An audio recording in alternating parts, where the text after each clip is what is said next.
How did the American dream die? How did the middle class die? I'm going to tell you, it started in the 1980s with trickle-down economics that did not work. They decided to give tax cuts to the rich and corporations saying that money would trickle down. It didn't. It just made the rich richer. Then we greenlit stock buyback. So instead of, when the productivity was going up, instead of giving workers more money, they just bought back their stocks so that the shareholders could make profit and the executives could get bonuses. Then we had leverage buyouts, and the government didn't regulate leverage buyouts, and that was the start of private equity basically buying up everything so that they could make more money. Then we moved away from pensions to 401ks, which essentially just took the responsibility and accountability of the company to take care of their workers with the retirement and put it on to individuals, but we were never taught economics in high school, so how the fuck are we supposed to know about compound interest and investing? But they may said the 401k was better than the pension when it wasn't. Then they started shipping our jobs overseas, building the middle class of other countries so that they could make more profit, destroying the middle class here. Then we started ramping up the borrowing money and getting into debt as a country, which devalues our dollar. And then in 2008, we had predatory lending, which crashed the housing market, fucked over so many Americans. And then we used taxpayer money to bail out the banks. And when all the houses were cheap, the rich went and bought those up. And that's when you started to see the rent start to increase around the 2010s into the 2015s. And then in 2011, we allowed super PACs to exist. So billionaires can now buy elections, and they use that money on attack ads, which divides the country.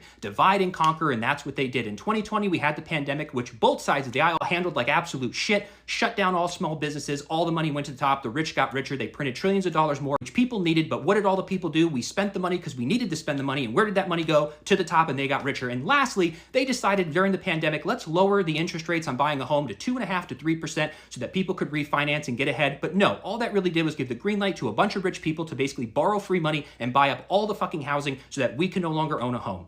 And that all ended in 2021. Then we've experienced 25% inflation since the pandemic. And here we are in 2025, and we no longer have a middle class, and the American dream is